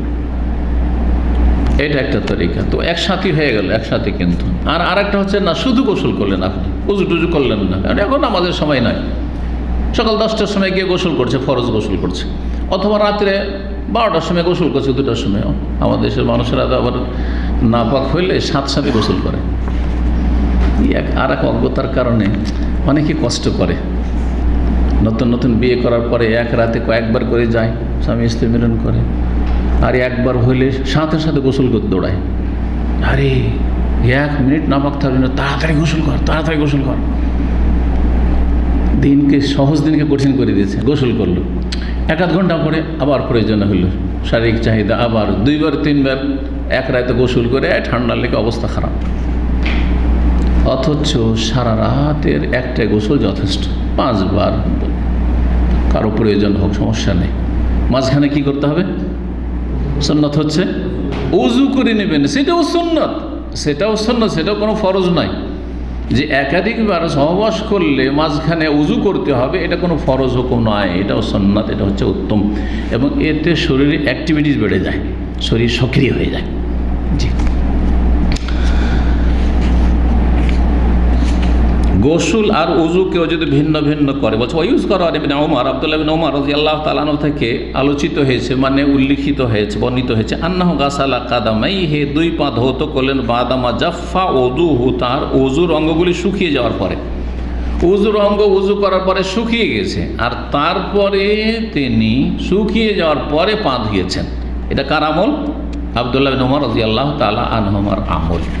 এই আমলটি বর্ণনা করেছেন ইমাম বুখারী রাহিমাহুল্লাহ, কারণ শাফিঈ মযহাবে মাওয়ালাত যেটা পরস্পরতা, সেটা ফরজ নয়। উজুর ফরজ কয়টি? 6টি। এটা হচ্ছে হাম্বলি মযহাব, ভালো করে শুনে রাখেন। এতদিন আমরা 6টি শিখিয়েছি, কিন্তু অনেক সময় হয়তো মযহাবগুলি আলোচনা করি না। 6টি উজুর ফরজ, এটি হচ্ছে কি হাম্বলি মযহাব। জি হ্যাঁ, যদি এইটাতে অধিক সতর্কতা আছে, এটাই ঠিক বলবো, এটা কিন্তু মযহাবটা জেনে নেই, এটা হচ্ছে মযহাবুল হানাবেলা, হাম্বলি মযহাব। শাফি মযহাব হচ্ছে যে উজুর ফরজ হচ্ছে 5টি, উজুর ফরজ হচ্ছে 5টি। কি কি? ফাগসিল, আয়াতে যে 4টা রয়েছে, ফাগসিলু ওজুহাকুম, তোমাদের চেহারাগুলি ধৌত করো, মুখমণ্ডল হয়ে গেল। ওয়াইদিয়াকুম ইলাল মারাফিকে, হাত কনুই সহ, 2 নম্বর হয়ে গেল। 3 ওয়ামসাহু বিরুস, মাথার মাসে করো, 3 নম্বর। ওয়ারজুলাকুম ইলাল কাবাইন, আর পা টাকনা সহ, 4 নম্বর হয়ে গেল। 4টা হইল। আর এই যে যেই তরতিবে, যেই সিরিয়ালে আল্লাহ বর্ণনা করে, এই সিরিয়ালে পালন করা তরতিব 5 নম্বর ফরজ। অর্থাৎ এইটাতে আগে পড়া করা যাবে না। আগে পা ধুয়ে নিলেন, আগে মাথার মাসা করলেন না, চলবে না। কি করতে হবে? আগে মুখমণ্ডল ধুইতে হবে, তারপরে হাত ধুইতে হবে, তারপর মাথার মাসা করতে হবে, তারপরে পা ধুইতে হবে, ইত্যাদি 5 নম্বর। এই 5টা হলো শাফি মযহাব। হানাফি মযহাব 4টা। তাহলে দুটোকে, শেষ দুটোকে মাইনাস করে দিল। ওদের কাছে হাত মুখমণ্ডল ধৌত করা, আর হাত কনুই সহ, আর মাথার মাসে করা, আর পা আগে পরে করার অসুবিধা না, আগে পা ধুয়ে এলেন আপনি। হানাফি মজহাবে উজু হয়ে যাবে, সুন্নতের খেলাফ হবে। বলছে সুন্নতের খেলাফ হলো, কিন্তু যদি কেউ আগে পা ধুয়ে নেয়, আগে মাথার মাসা করলো, আগে হাত ধুলো, শেষখানে মুখ টুক ধুয়ে উঠে গেল, তো উজু হয়ে গেল হানাফি মজহাবে, ফরজ আদায় হয়ে গেছে, উজু হয়ে গেল। এবার বুঝতে পেরেছেন? হাম্বলি মজহাবে 6 নম্বর দফা যেটা বাড়তি, সেটা কি? শাফি মজহাবের 5টা তো ঠিক রাখেন, ঠিক আছে। মুখমণ্ডল ধৌত করা 1, 2 নম্বর হচ্ছে হাত ধৌত করা, হ্যাঁ, কনুই সহ 3 নম্বর মাথার মাসা, 4 নম্বর পা ধোয়া, 5 নম্বর তরতিব, এই সিরিয়ালে, যে সিরিয়ালে আল্লাহ কোরআনে বর্ণনা করেছেন। আর তারপরে 6 নম্বর হচ্ছে মাওয়ালাত, পরস্পরতা, মাঝখানে যেন ব্যবধান না হয়, গ্যাপ না হয়। উজু শেষ করতে যাচ্ছিলেন, পা ধোয়াটা বাকি ছিল, আর একটা জরুরি কল চলে আসলো কফিলের বা মদিরের বা খুব বিজনেসের, খুব একটা গুরুত্বপূর্ণ, যারা ব্যবসা বিজনেস করছে, আর তারপরে পা ধোয়া বাদ দিয়ে কথা বলতে লাগলেন। এই কথা বলতে বলতে 5-10 মিনিট হয়ে গেছে, সব অঙ্গ শুকিয়ে গেছে, সব অঙ্গ হয়েছে কি হয়েছে, শুকিয়ে গেছে। 5-10 মিনিট পরে ধরুন পা ধুচ্ছেন, এই যে মাঝখানে গ্যাপ হয়ে গেল, ব্যবধান। হাম্বলি মজহাবে তাহলে উজু হবে না, আবার নতুন করে উজু করতে হবে। শাফি মজহাবে 5টা ঠিক রেখেছেন, সুতরাং মাঝখানে যদিও গ্যাপ হোক পা ধোয়ার সময়, হ্যাঁ, একটি অঙ্গ থেকে আরেকটি অঙ্গের মাঝে, তবুও হয়ে যাবে। আব্দুল্লাহ বিন উমর রাদিয়াল্লাহু তাআলার মত কিন্তু এটাই, শাফি মজহাবের অনুকূলে, বা শাফি মজহাব, দেখেন আব্দুল্লাহ বিন উমরের মতটি শাফি এই মজহাবের অনুকূলে, এটা বেয়াদবি, এভাবে বলবো না, হঠাৎ করে বলছিলাম, কিন্তু না, আব্দুল্লাহ বিন উমর বড় না শাফি মজহাব বড়, বা ইমাম শাফি বড়, আব্দুল্লাহ বিন উমর বড়। সুতরাং বলবো যে শাফি মজহাবটি হচ্ছে আব্দুল্লাহ বিন উমরের মতের অনুকূলে, পক্ষে। যেমন আপনাদের শিখায়, শেখ আমার সাথে ওমরা করতে গিয়েছিলেন, কেউ বলছে, মুস্তাকিম বলছে শেখ আমার সাথে ওমরা করতে গিয়েছিলেন, ঠিক আছে, কথাটা ঠিক নাই? কথা ঠিক আছে, তো সাথেই তো গেছি, হ্যাঁ, আদব না বেয়াদব? বেয়াদবই হইল, মানে শেখ গেছে ওর সাথে। আর যদি বলে শেখের সাথে আমি গিয়েছিলাম ওমরা করতে, হ্যাঁ, আব্বার সাথে আমি হজে গিয়েছিলাম, অবশ্য আব্বা আমার সাথে হজে গিয়েছিলাম, হ্যাঁ, আছে না? ঠিক ওই রকমই অনেক সময় আমরা এই সূক্ষ্ম আদবগুলি বুঝি না, আমাদের জ্ঞানের অভাবে। এইখানে কি বলবো, শাফি মজহাবটি হচ্ছে আব্দুল্লাহ বিন উমর মতের পক্ষে, এভাবে বলবো, বোঝা গেছে? জি হ্যাঁ। ইমাম বুখারী রাহিমাহুল্লাহ মুজতাহিদ যেহেতু ছিলেন, তিনি মুজতাহিদ ছিলেন, কোনো মজহাবের মুকাল্লিদ, তিনি শাফিও ছিলেন না, হাম্বলিও ছিলেন না, মালিকিও ছিলেন না, হানফিও ছিলেন না। কারণ 4th শতাব্দী পর্যন্ত মজহাব আবশ্যক এইরকমটা কোনো মুসলিমের ধারণাই ছিল না, সাধারণের। আর আলেমদের তো দূরের কথা। আর ইমাম বুখারী এমনি মুজতাহিদ, আবু হানিফা, শাফি, মালিক, আহমদের মতোই ওইরকমই মুজতাহিদ। সুতরাং তাকে মোকাল্লেদ বানানোর চেষ্টা করা, মোকাল্লেদরা চেষ্টা করেছে, শাফিরা নিজের মজহাবি টেনেছে, দেখলো যে আমাদের সাথে মতের মিলে গেছে, দেখো দেখো ইমাম শাফি কি বলছে, ইমাম বুখারী কিন্তু শাফি মজহাবের। আবার যদি কোনো মাসলায় আবু হানিফার ফতুয়াকে যখন প্রাধান্য দিয়ে দিয়েছে, শক্তিশালী বলে দিয়েছেন ইমাম বুখারী রাহিমাহুল্লাহ তার ইজতিহাদে, বলছে দেখো ইমাম আবু হানিফা, মানে ইমাম বুখারী হানফি ছিলেন, দিল, নিজের দলে টেনে নিল।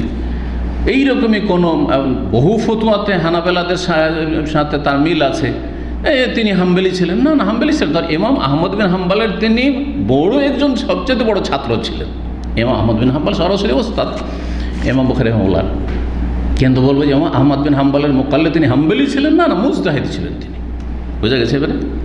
মালিকি ছিলেন, কোনো ফতুয়াতে যদি ইমাম মালিকের মজহাবকে তিনি প্রাধান্য দিয়েছেন না, তাই বলবো তাকে মালিকি বানিয়ে দেবেন? না না, আমাদের তরিকাটা এরকম, এটা ইসলাম। আমরা কোরআন হাদিস যেহেতু পড়েছি আর সহি জয়ীফের বাছাই কিছুটা করতে পারি, সুতরাং আমার জন্য হানফি হওয়াও জায়েজ নাই, আর একবারে শাফি হওয়াও জায়েজ নাই, আর মালিকি হওয়াও জায়েজ নাই, আর হাম্বলি হওয়া জায়েজ নাই। আমি তবে ইজতিহাদ, তার মানে যে মুজতাহিদ এটাও জরুরি নয়। মুজতাহিদ হইলেই শুধু আপনি তকলিদ করবেন না এমন কথা নেই, বরং ইত্তেবা করেন, মুকারানা করে, তুলনা করে, যে এই 4টি মত বা 3টি মত, এই যে 3টা মত ওযুর ফরজ সম্পর্কে, এর মধ্যে কোনটা দলিলের দিকে বেশি শক্তিশালী, আমি এতটা যোগ্যতা রাখি যে আলহামদুলিল্লাহ 3টি মজহাবের দলিল স্টাডি করব, তারপরে তুলনামূলক আলোচনা পড়াশোনা করে দেখছি যে এখানে হাম্বলি মজহাবটাই শক্তিশালী মনে হচ্ছে, ঠিক আছে আমি এই মাসলায় হাম্বলি, এটা বলতে পারি, এই ফতোয়াতে হাম্বলি, কিন্তু সব মাসলায় হাম্বলি না না না, এই মাসলায় আমি শাফি। যেমন ঘরের মধ্যে কেউ যদি টয়লেটের ভিতরে কিবলামুখী হয়ে পেশাব পায়খানা করে তো যায় শাফি মজহাবে, শাফি মজহাবে, হানফি মজহাবে জায়েজ না, ঘরে হোক আর বাইরে হোক। এই ক্ষেত্রে যদি আমি আবু হানিফা রাহিমাহুল্লাহর ফতোয়াকে প্রাধান্য দিয়ে দিই, বলি ওইটাই আমার কাছে বেশি ঠিক মজবুত মনে হচ্ছে, তার মানে আমি হানফি হয়ে গেলাম না, এই মাসলায় হানাফি, এই মাসলাতে শাফি, এইরকম। জি হ্যাঁ, জনগণ আপনারা না, জনগণ বড় আলেম যে সামনে আছে তার কাছ থেকে মাসলা জেনে নিয়ে যার উপর আস্থা আছে আপনি আমল করবেন। সেটা কোন ইমামের মাসলাকের সাথে মিলল সেটা আপনাদের দেখার বিষয় নয়। আমি আবু হানিফার সাথে মিললাম না, শাফির সাথে মিললাম না, হাম্বলির সাথে মিললাম না, মালিকের সাথে মিললাম, এইসব দেখার বিষয় নয় আপনাদের। আপনাদের হচ্ছে ফাসআলু আহলা যিকরি ইন কুনতুম লা তা'লামুন, না জানা থাকলে আলেমদেরকে, আহলে ইলমকে জিজ্ঞেস করে নাও, বিল বাইয়িনাতি ওয়াস সবর, যতটা দলিল জানার শক্তি আছে দলিল জানার চেষ্টা করো, নাই বিনা দলিলে আমল করবে। জনগণ দলিলের দায়িত্ব রাখে না যে প্রত্যেকে দলিল জানতে হবে, ঠিক। তবে আস্থা অবশ্যই হইতে হবে যে কোরআন সুন্নাহ ভিত্তিক বলে, উনি দলিল ভিত্তিক বলেন, এতটুকু আস্থা থাকতে হবে। জি, কানা কাহাই করে দেখায় আর বিনা দলিলে বলে, বুজুর্গানের দিনে কিচ্ছা কাহিনী শোনায় আর বলেন যে এত বড় আলেম, ওনার অনেক ভক্ত আছে সুতরাং ওনাকে আমি ফলো করি, এটা জায়েজ নাই। জি, দলিল দেখতে হবে যে আমার ওস্তাদ তিনি দলিলের অনুসারী কি না, যথাসাধ্য। প্রশ্ন পরে, হ্যাঁ, নিয়ত ওটা হচ্ছে এই আমলগুলির বাইরে শর্ত, হ্যাঁ, শর্ত শুরুতু তাহারা, শর্তগুলি যে ইবাদতগুলি আছে সেগুলি, এগুলো হচ্ছে রুকুন আর ওটা হচ্ছে শর্ত, আলাদা জিনিস। জি, ফরজ নিয়ত, সালাতে তো নিয়ত ফরজ, সিয়ামে তো নিয়ত ফরজ, কিন্তু সেটি ওর মধ্যে না আর আগেই, পবিত্রতা শর্ত কিন্তু সালাতের ভিতরে না সালাতের বাইরে, কিবলামুখী শর্ত কিন্তু সালাতের বাইরে, এই যে শুরুতু সালাত, শর্ত আলাদা জিনিস। অনেকেই শর্ত আর রুকুনে গড়বড় করে দিয়ে তখন বলছে ওটাও তো ফরজ, তো ওটাকে কেন এত ঢুকাই দিল না, না না, ভুল কথা এটা। হাদিস 265 নম্বর। আব্দুল্লাহ বিন আব্বাস রাদিয়াল্লাহু তাআলা আনহু থেকে বর্ণিত, তিনি বলছেন কালাত মাইমুনা রাদিয়াল্লাহু তাআলা বলেন, ওয়াদাতু রাসূলিল্লাহ সাম্মাআন, রাসূলুল্লাহ সাল্লাল্লাহু আলাইহি ওয়াসাল্লাম আমি পানি রাখলাম, ইয়াগতাসিলু বিহি, যা দিয়ে তিনি গোসল করবেন, ফাফরাগা আলা ইয়াদাইহি, দুই হাতে পানি ঢাললেন, ফাগাসালাহু মাররাতান, দুইবার ধুইলেন বা তিনবার ধুইলেন, সন্দেহ হয়েছে দুইবার অথবা তিনবার, জায়েজ, কমপক্ষে একবার ধুইতে হবে। আর উজুর অঙ্গগুলি বা গোসল অঙ্গগুলি কিন্তু দুইবার তিনবার সবচেয়ে উত্তম। সুম্মা আফরাগা বিয়ামিনিহি আলা শিমাল, তারপরে ডান হাত দ্বারা বাম হাতে ঢাললেন, ফাগাসালা মাযাকিরাহু, তারপরে লজ্জা স্থান ধৌত করলেন, মাযাকিরাহু লজ্জা স্থান ধৌত করলেন বাম হাত দিয়ে, পানি ঢালছেন ডান হাতে আর পরিষ্কার করেছেন বাম হাত দিয়ে। সুম্মা দালাকা ইয়াদাহু ফিল, আর তারপরে জমিনে মাটিতে হাতকে ঘষা দিলেন, দিয়ে পরিষ্কার করলেন। সুম্মা তামাদমাদা ওয়াস্তানশাকা, তারপরে গড়গড়া করলেন, কুলি করলেন এবং নাকে পানি দিলেন, নাক পরিষ্কার করলেন। সুম্মা গাসালা ওয়াজহু, তারপরে মুখমণ্ডল ধৌত করলেন। ওয়াইয়াদাইহি, দুই হাত ধৌত করলেন। ওয়া গাসালা রাসাহু সালাসান, মাথা তিনবার করে ধৌত করলেন। সুম্মা আফরাগা আলা জাসাদিহি, তারপরে পুরো শরীরে পানি ঢেলে দিলেন। এই ছিল রাসূলুল্লাহ সাল্লাল্লাহু আলাইহি সাল্লামের হাদিস। হ্যাঁ, তাহলে এতে হাদিসে কি রয়েছে যে নবী করিম সাল্লাল্লাহু আলাইহি সাল্লাম গোসলের অঙ্গগুলি ধুয়ে নিয়েছেন, আর গোসল করার পরে সুম্মা আফরাগা আলা জাসাদিহি, শরীরে পানি ঢেলেছেন, শরীরে পানি ঢেলেছেন। তো গোসলের কাজগুলি যেন আলাদা করলেন। মাসলা আর একটি আছে, সেটা হচ্ছে কেউ যদি উজুর অঙ্গগুলি ধৌতই করলো না, গোসল করে নিল, তো উজুর কাজ হবে কি না, এটা তো ইখতিলাফ রয়েছে, কারো কাছে হয়ে যাবে। তবে এই ক্ষেত্রেও সতর্কতা অবলম্বন করা উচিত, কারণ এতেও তরতিব পর্যায়ক্রম ঠিক থাকে না। যদিও অনেক বড় বড় আইম্মা কেরাম, ওলামায়ে কেরাম বলেছেন যে যথেষ্ট, আর এই মর্মে হাদিস রয়েছে। ইমাম নাসাই রহমতুল্লাহ আলাইহি একটি অধ্যায় নিয়েছে, বাবু তারকিল অজু বাদাল গোসল যদি কেউ করে নেয় আর অজু না করে তো কোনো অসুবিধা নেই, তারপরে সতর্কতা অবলম্বন করা ভালো হবে। আল্লাহ তাআলা আলাম। 11 নম্বর অধ্যায় 266 নম্বর হাদিস।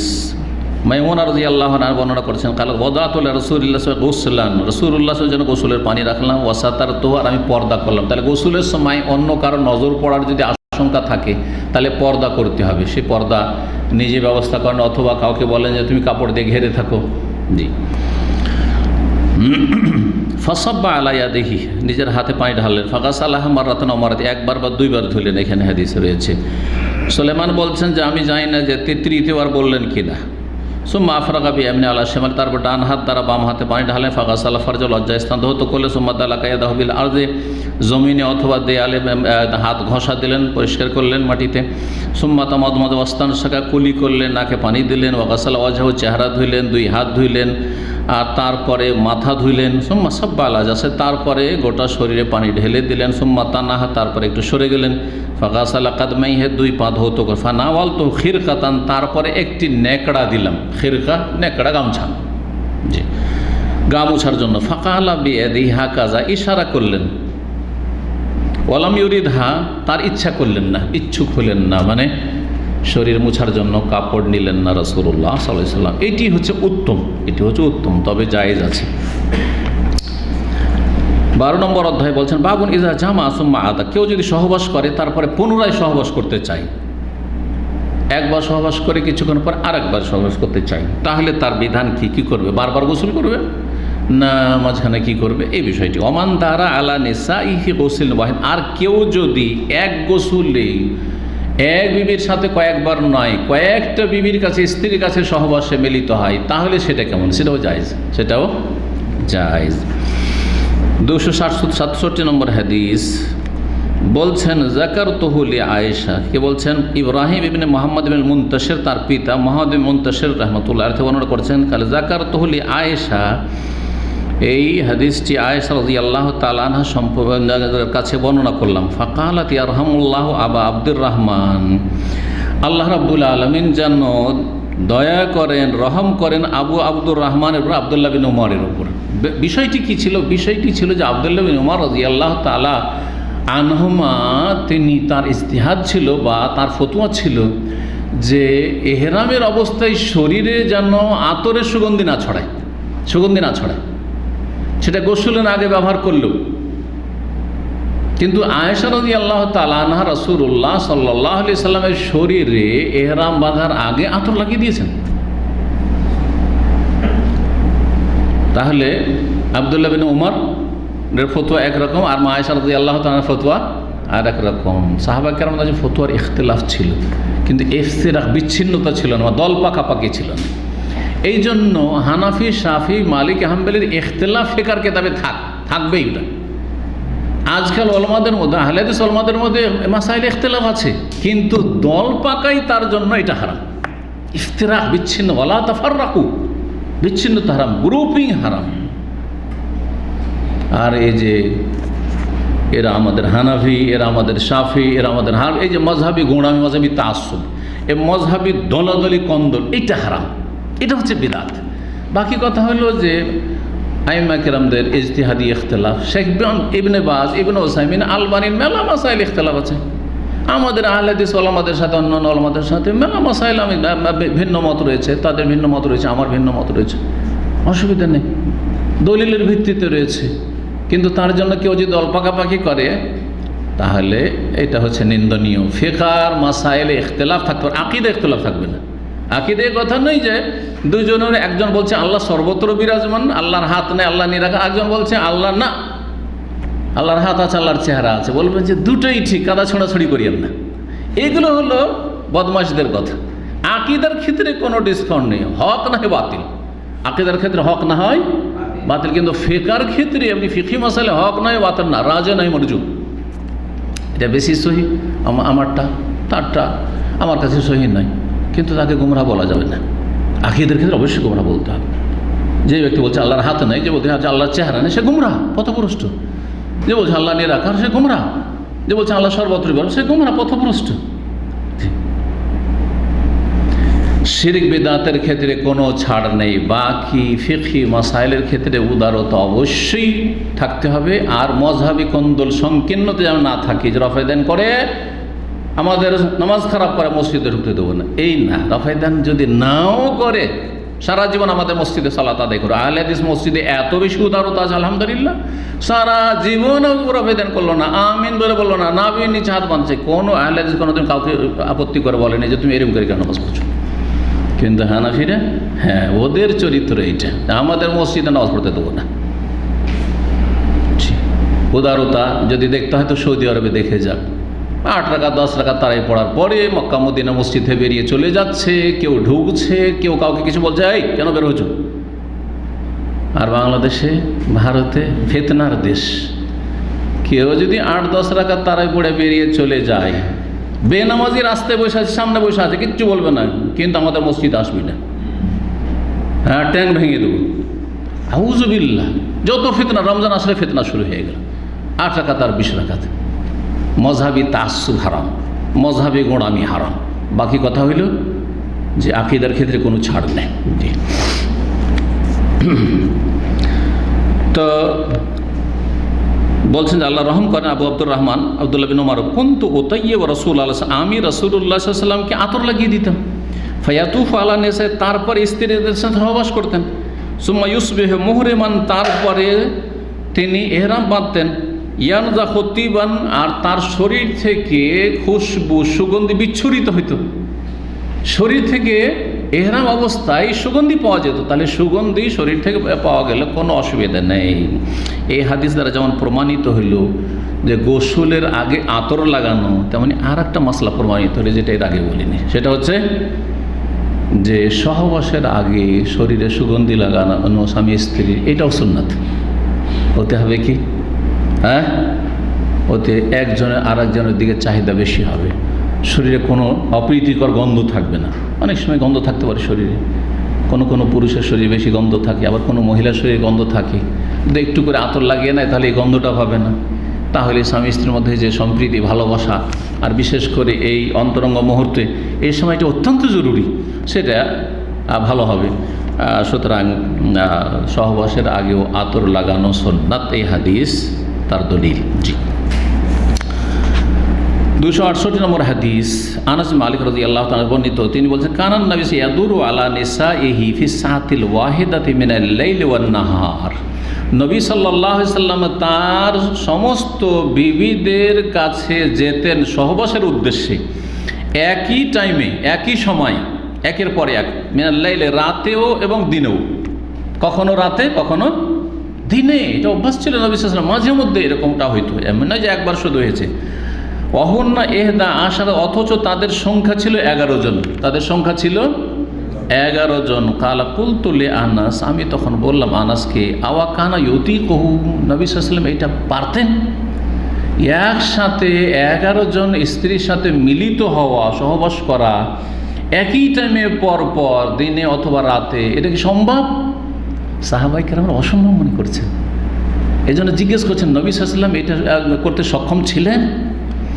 কালা, বলছেন উত্তরে তখন, কুন্না নাতাহাদ্দাসু, আমরা আপোষে আলাপ আলোচনা করতাম।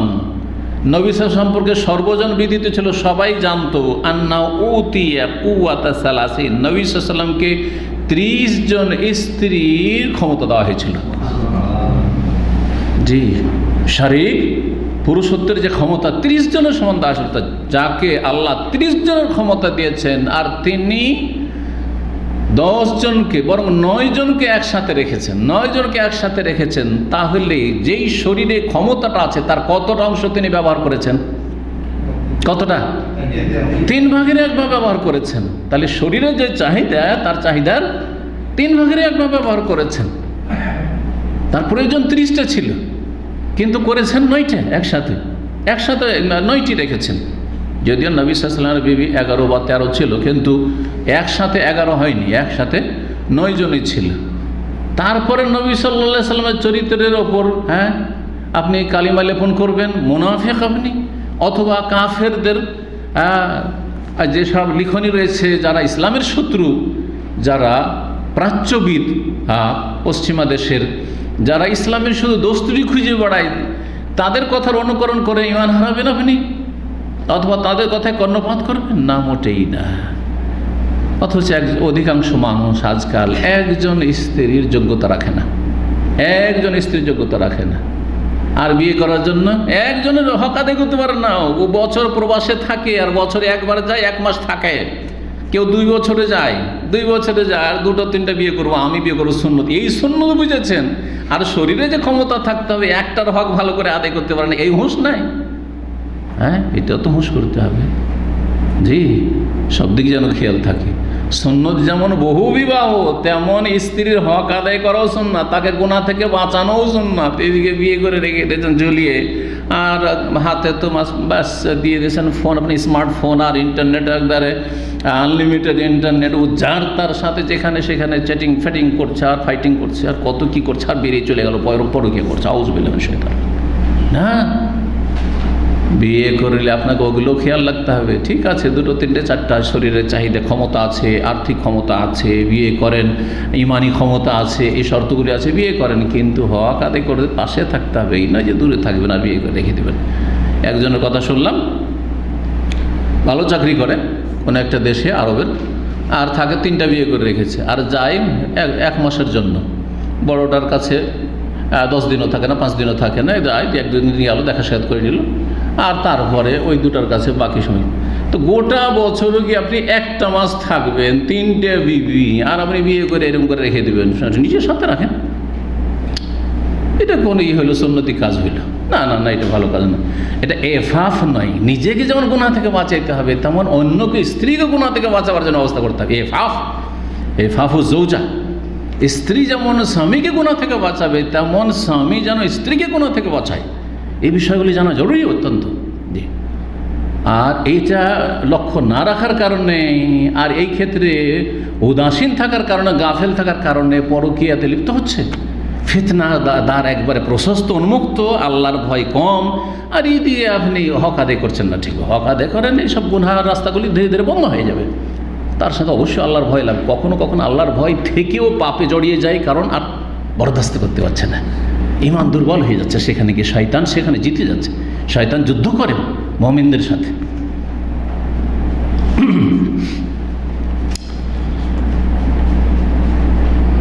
অন্য একটি হাদিসে রয়েছে, ইন্না আনাসান হাদ্দাস, আনাস রাদিয়াল্লাহু বর্ণনা করেছেন, 9 নিসা, নবী সাল্লাল্লাহু 9 বিবি ছিল। তো 9 বিবির কাছে এক রাতে বা একই সময়ে দিনে গিয়েছেন নবী সাল্লাল্লাহু আলাইহি সাল্লাম। এইটা হচ্ছে বেশি সহিহ। নবী সাল্লাল্লাহু আলাইহি সাল্লাম একসাথে 9 স্ত্রীকে পেয়েছেন, 9 স্ত্রীর কাছে গেছেন। কিন্তু 11 যে বলা হইল, এর ব্যাখ্যা কি হবে? এর ব্যাখ্যা, সবচাইতে ভালো ব্যাখ্যা হচ্ছে যে নবী সাল্লাল্লাহু আলাইহি সাল্লামের 9 স্ত্রী ছিল আর 2 দাসী ছিল। 2 দাসী ছিল। এক হচ্ছে মারিয়া রাদিয়াল্লাহু তাআলা আনহা, যে ইব্রাহিম রাদিয়াল্লাহু তাআলা আনহার মা, যে মিসর থেকে উপঢৌকনে দেওয়া হয়েছিল নবী সাল্লাল্লাহু আলাইহি সাল্লামকে মিসরের রাজার পক্ষ থেকে। আর একজন ছিল রাইহানা রাদিয়াল্লাহু তাআলা আনহা, রাইহানা। এই 2 জন ছিলেন নবী সাল্লাল্লাহু আলাইহি সাল্লামের আমা, দাসী। আর এই 9 জন বিবি ছিলেন একসাথে। এই 11 জনের কাছে নবী সাল্লাল্লাহু আলাইহি সাল্লাম একই রাতে বা একই দিনে গিয়েছেন। জি, একই গোসলে। মাঝখানে উজু করে নেওয়া হচ্ছে সুন্নত বা উত্তম, সেটাও ফরজ নয়। জি, আর একটি অধ্যায় দিয়ে শেষ করব। 13 নম্বর অধ্যায়, বাবু গাসলিল মাজি ওয়াল উযু মিনহু। এই অধ্যায় হচ্ছে মজি, পুরুষদের যে মজি, মহিলাদেরও হইতে পারে। মহিলাদের যে শারীরিক যখন উত্তেজনা হয় তখন যে রসটা আসে, সেটা মজি। আর পুরুষদের যেটা আঠা চেটে যখন শারীরিক চাহিদা হয়ে থাকে, তখন স্ত্রীর সাথে বেশি কথা বললে অথবা ওই যৌন সম্পর্কেও বেশি চিন্তা করলে দেখছেন হঠাৎ রসে যাচ্ছে, আঠা ভাব, এটাকে মজি বলা হয়। তো মজিতে উজু নষ্ট হয়ে যায় এবং মজি নাপাক আর হারাম, আর তাতে উজু ভঙ্গ হয়ে যায়। সুতরাং উজু করতে হবে, তাতে গোসল নয়। বলছেন যে মজি ধুয়ে নিতে হবে, কাপড়ে লাগলে, গায়ে লাগলে, বলো উজু মিনহা, তাতে উজু করতে হবে, উজু নষ্ট হয়ে যায়। আলী রাদিয়াল্লাহু তাআলা আনহু থেকে বর্ণিত হাদিস, কালা কুনতু রাজুলান মাজ্জা, আমি এমন একজন পুরুষ ছিলাম যে খুব বেশি মজি হইত। একটু যৌন চাহিদা হইলেই মজি বেরিয়ে আসতো, রসে যেত। আমার তো রাজুলান, জনৈক ব্যক্তিকে নির্দেশ দিলাম, তিনি ছিলেন মেকদাদ। আলী রাদিয়াল্লাহু তাআলা আনহুর বন্ধু মেকদাদকে বললেন যে আমাকে শরম লাগছে, শ্বশুরকে কি করে জিজ্ঞাসা করো মাজির মাসলা। তাহলে বোঝা গেল যে বড়দের বাপকে লজ্জা করা, শ্বশুরকে লজ্জা করা, জামাইকে লজ্জা করা, এগুলি শরীয়ত সম্মত। জি হ্যাঁ, মাকে লজ্জা করা, শাশুড়িকে লজ্জা করা। যে বোনের কাছে হয়তো লজ্জা হয় না, কিন্তু খালার কাছে লজ্জা হইতে পারে, মায়ের কাছে লজ্জা হইতে পারে, এইসব মাসাইলে যেমন আলী রাদিয়াল্লাহু লজ্জা হয়েছে। আর লজ্জা থাকা ভালো। এরকম আমাকে লজ্জা লাগছিল, কেমন করে জিজ্ঞেস করব। একজনকে বললাম, তিনি ছিলেন মেকদাদ। ইয়াস আল্লাহ নবী সাল্লাল্লাহু আলাইহি ওয়াসাল্লাম, নবী সাল্লাল্লাহু আলাইহি ওয়াসাল্লাম জিজ্ঞাসা করার জন্য, লে মাকানাত ইবনাতি, কারণ নবী সাল্লাল্লাহু আলাইহি ওয়াসাল্লাম মেয়ে যেহেতু আমার কাছে ছিলেন, অর্থাৎ ফাতেমা রাদিয়াল্লাহু আমার যেহেতু বন্ধনে, বিবাহ বন্ধনে আমি নবী সাল্লাল্লাহু আলাইহি ওয়াসাল্লামের জামাই, শ্বশুরকে কীভাবে বলবো মজির মাসলা, লজ্জা পেলাম। আরেকজনকে দিয়ে জিজ্ঞেস করলেন, ফাঁসা আল্লাহ, জিজ্ঞেস করলো ওই ব্যক্তি, ফাঁকা আল্লাহ, তখন নবী সাল্লাল্লাহু আলাইহি ওয়াসাল্লাম বলেছেন, তাওয়াদ্দা, উজু করে নাও, মজি বেরিয়ে গেলে উজু করে, ওয়াগসিল যাকারাকা, লজ্জা স্থান ধুয়ে নাও। লজ্জা স্থান ধুইতে হবে এই জন্য যে নাপাকি লেগে আছে, এক। আরেকটা হচ্ছে যে যেহেতু শরীরটা উত্তপ্ত হয়েছে, গরম হয়েছে, সেই জন্য মজি বেরিয়ে এসছে, ওই সময় যদি লজ্জা স্থানটা ধুয়ে নেন, বরং তার আগে পেশাবটা করে নেন, তো আরও ক্লিয়ার হয়ে যাবে। নাহলে অনেক সময় হয় কি, যে হয়তো আপনি উজু করে নিলেন আর আপনি পেশাব করেননি, আবার লজ্জাস্থান ধরনি, ঠান্ডা হয়নি, এখনও গরম হয়ে আছে, আবার বেরিয়ে আসতে পারে, আবার মজি বেরিয়ে আসতে পারে। এই জন্য লজ্জা স্থান ধুয়ে নেওয়া দুটো কারণে, একটা হচ্ছে নাপাকি দূর করার কারণে, আরেকটা হচ্ছে সেটাকে ঠান্ডা করার জন্য, যাতে করে পুনরায় মজি বেরিয়ে না যায় উজু করার পরে। এখানে আজকের আলোচনা শেষ করছি। ওয়া সাল্লাল্লাহু আলা সাল্লাম নবিয়ানা মুহাম্মদ ওয়া আলা আলিহি ওয়া সাহবিহি আজমাইন।